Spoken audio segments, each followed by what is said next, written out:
Le problème est que en fait, le festival il est au bout d'une corniche, c'est-à-dire qu'il n'y a aucune issue. Je me dis ok, à tout moment il me tombe dessus, je peux pas fuir. À part plonger dans la mer et nager un peu, j'ai aucune issue. Donc j'ai peur. Backstage. Saison 2. Ils sont régisseurs de concerts, bookeuses, managers ou directrices de production. Elles racontent leur métier à travers des histoires improbables, dans les studios d'enregistrement, sur les tournages de clips et les coulisses des plus grands concerts. Dans les jupes de La Femme, par Greg. Un podcast de David Comeyas, réalisé par Arnaud Forest.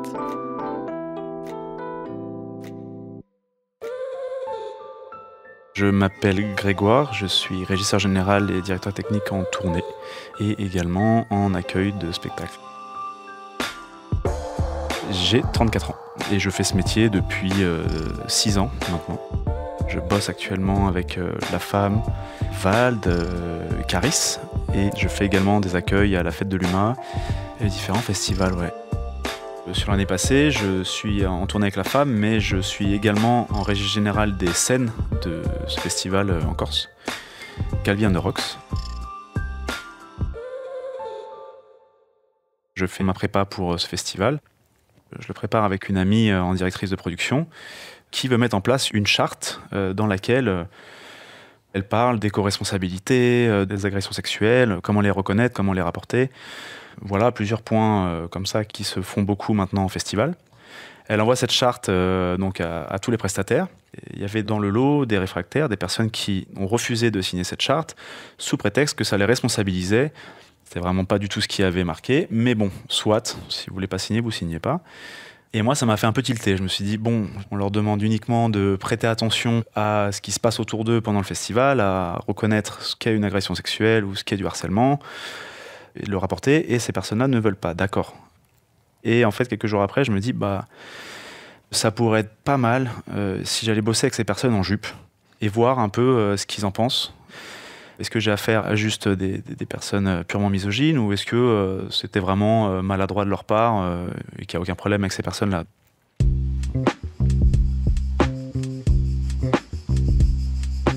J'arrive sur le festival 3 jours avant l'ouverture pour le montage des scènes.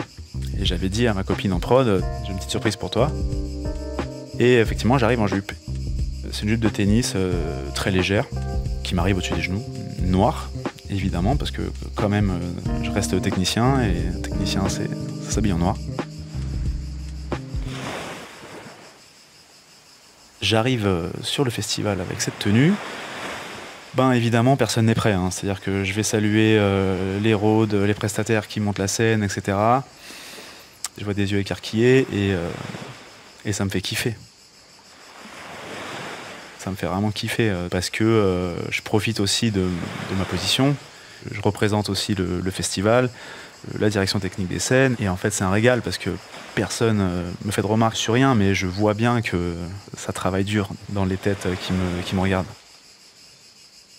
C'est effectivement pas souvent qu'on voit ça, à part des artistes ou des techniciens en kilt. Mais la jupe, non, pas vraiment. La directrice de production finit par m'appeler la jupe de scène. Et une jupe de scène, c'est ce qu'on met autour de la scène pour cacher tous les échafaudages, etc. Ça s'appelle une jupe de scène. Ça devient mon petit nom sur le festival. Tout le monde est super bienveillant, en fait, parce que ça allait dans le sens de cette charte, justement. On appelait à la bienveillance, on appelait à ce que le lieu de travail soit un lieu safe.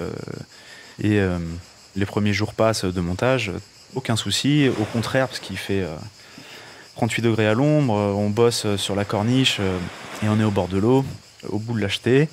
Et en fait, les seules remarques que je me prends, c'est « Putain, la chance d'avoir une jupe ». Tout le monde est en train de crever en noir, en short ou en machin, alors que moi, ça vole. Alors, le seul inconvénient, c'est qu'il y a du vent et que le vent et jupe, ça fait pas bon ménage. Mais en tout cas, voilà, que du bon.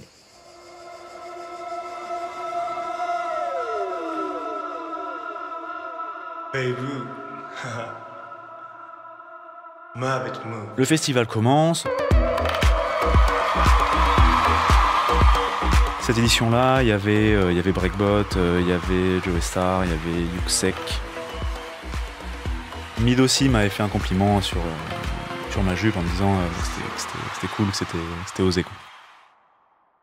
Premier soir, deuxième soir, troisième soir, ça rentrait dans le cerveau de tout le monde que oui, je porte une jupe et qu'en fait, oui, c'est cool. Tous ceux qui me voient, en tout cas, dans cette tenue, se disent que c'est OK. S'ils veulent porter une jupe parce qu'il fait 40 degrés, ou pour d'autres raisons, mais en tout cas, c'est quelque chose de possible. Et que ça n'a rien à voir avec leur orientation sexuelle, évidemment, parce que j'avais des copains gays qui me disaient que eux, s'ils faisaient ça, on leur ferait des remarques. On leur dirait, putain, vous abusez quand même, soyez moins gays, quoi. Moi, on me fait pas ce genre de remarques. Parce qu'en tout cas, oui, je suis hétéro, mais en fait, personne ne le sait. On s'en fout de mon orientation sexuelle, en fait. On voit juste que j'ai une jupe et que tout va bien, finalement.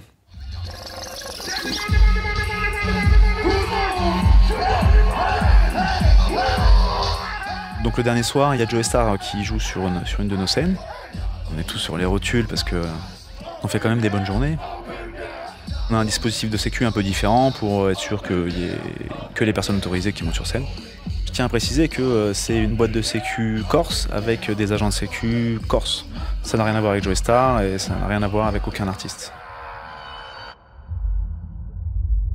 Derrière la scène principale, il y a un escalier d'accès à la scène gardé par un agent de sécu qui ne fait rentrer que les artistes et les personnes autorisées. Et en fait, cet agent de sécu, il a des comportements un peu chelous avec les meufs qui passent, à draguer un peu fort, à se coller. Ça dure un peu. Il est 2h du matin, on est à 2h de la clôture. Joey Starr est sur scène.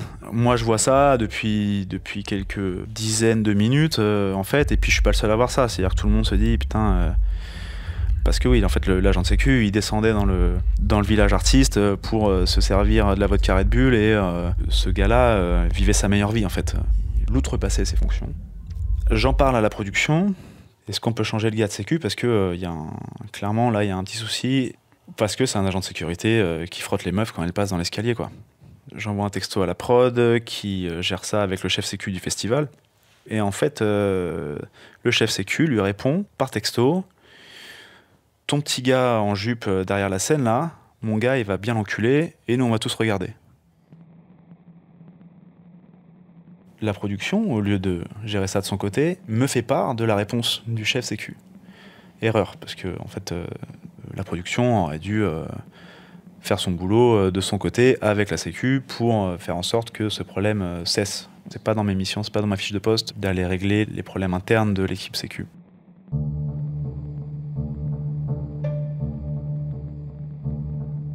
En fait, j'aurais pas dû être au courant de la réponse du chef sécu.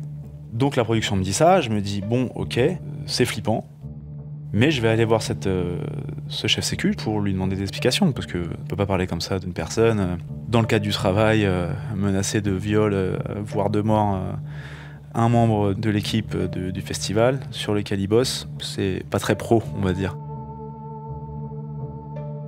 Je finis par le trouver et en fait... c'est un petit gars chauve entouré de 3 mecs, un chef sécu, quoi. Il faisait sa ronde avec ses gars. Et lui, évidemment, me reconnaît directement de par ma tenue vestimentaire. Et puis, de toute façon, je pense qu'il s'attendait un peu à ce qu'on se retrouve à un moment donné. Du coup, c'est quoi le problème? Parce qu'en fait, moi, je pense qu'il y a un problème avec ton gars à l'arrière de scène. Pourquoi est-ce que ça me retombe dessus comme ça, en fait? Et là, il me sort en fait un grand discours sur la Corse, sur le respect de la Corse, sur le respect des valeurs et des traditions corses, et qu'en fait, je respecte aucune de ces valeurs corses.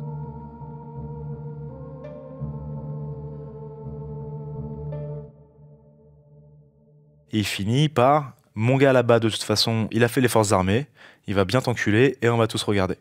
Tu vas voir.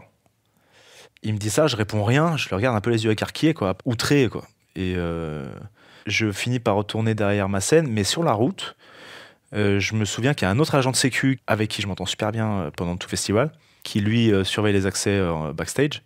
Et même lui commence à essayer de m'embrouiller ou à me dire que il faut pas que je parle comme ça à son chef. Et pareil, je le regarde, je piche pas, quoi. Je dis mais mec, en fait, laisse-moi passer, quoi. C'était un peu lunaire, quoi. C'était un peu quelques secondes, un peu chelou. Donc en fait, là, j'ai plus aucun copain côté sécu. Même chez eux, il y a personne qui essaye de calmer le jeu, en fait. Ils sont tous au courant et tous prêts. Ça craint grave.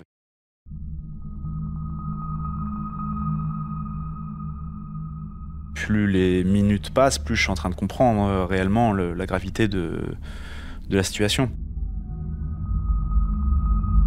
Je finis par retourner dans les backstage et je préviens tout le monde au Toki.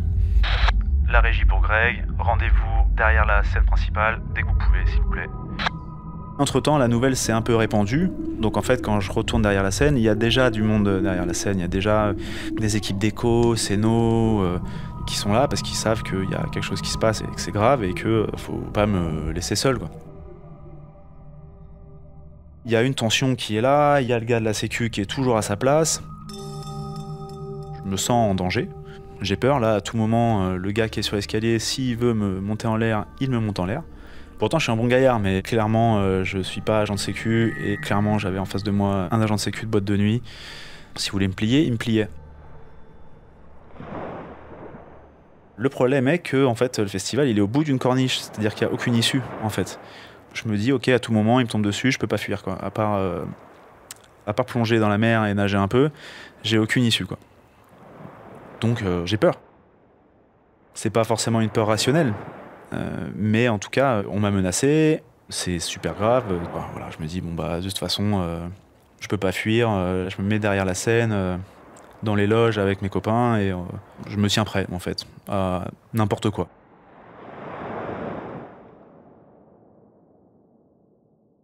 Et finalement, la production est venue. La directrice du festival, Corse, a fini également par venir pour calmer le jeu, en disant qu'évidemment c'était que de la gueule et que jamais ils allaient faire ça et qu'il fallait pas prêter attention, etc. Et je disais, mais à quel moment, enfin, en m'adressant à la directrice du festival, je disais, mais moi, si je te coince là derrière la grande scène et que je te dis que je vais te violer, tu laisses couler parce que tu te dis que j'ai que de la gueule.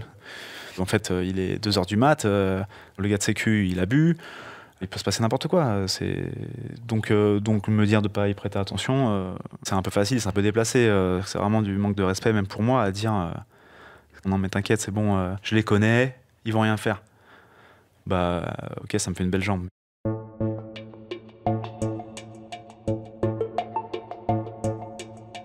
Moi, à ce moment-là, je suis sur la digue derrière la grande scène. Mais voilà, il y a quand même du passage de prod, de direction. En fait, il reste là pour essayer de calmer le jeu un peu avec tout le monde. L'agent de sécu a été remplacé.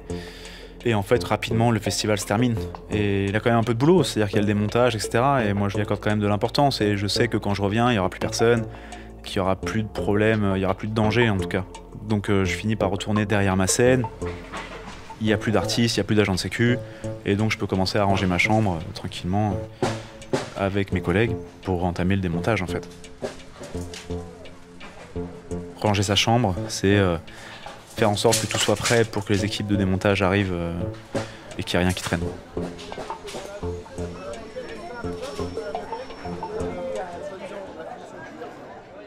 Je me suis pas dit que le gars allait m'attendre.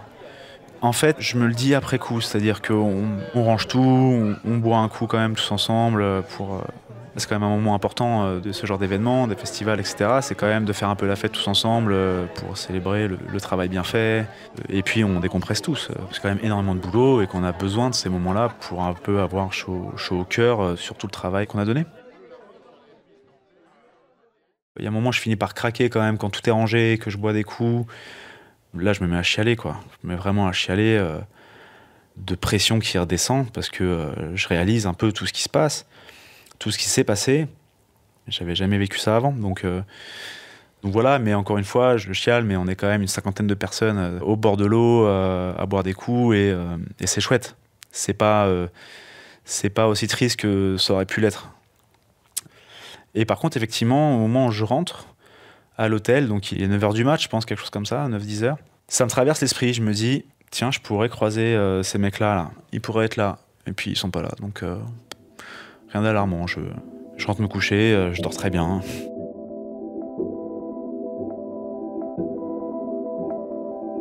Le lendemain, bah, effectivement, ça travaille un peu. Je décide même de faire des stories, une story Insta sur tout ce qui vient de se passer. Donc une de mes stories, c'est « Je ne m'étais jamais senti à ce point en danger sur mon lieu de travail. J'ai eu peur, j'ai eu super peur même. J'ai fini par pleurer.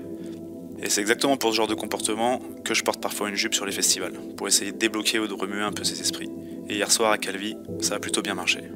Vivement l'année prochaine, que je puisse revenir twerker et faire rêver la sécu. Et penser à toutes les cousines et cousins pour qui c'est le quotidien. Je rentre sur le continent et j'ai une date prévue avec la femme 2 jours après d'ailleurs, ouais. J'arrive en tournée avec eux et Noé, le batteur de la femme, me dit qu'ils ont une petite surprise pour moi. Je rentre dans le tourbus, je discute avec eux. Donc forcément on débrief de Calvi et j'ai le batteur qui me dit « Bon, écoute, j'ai commandé des jupes pour tout le monde ». Et le fait est que le lendemain, sur le festival, on était tous en jupe sur l'équipe de la femme et que c'était incroyable.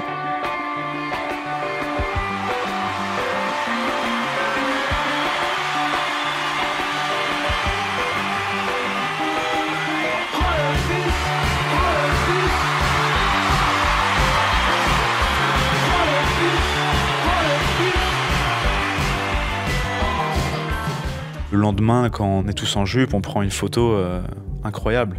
C'est trop chouette et je suis grave touché et j'ai jamais vu ça. Je sais pas si je revivrais quelque chose d'aussi fort, d'aussi symbolique, parce que c'est ça surtout, hein, c'est quand même tout un symbole, donc c'était génial et on verra si la jupe est de mise en 2025 sur la prochaine tournée.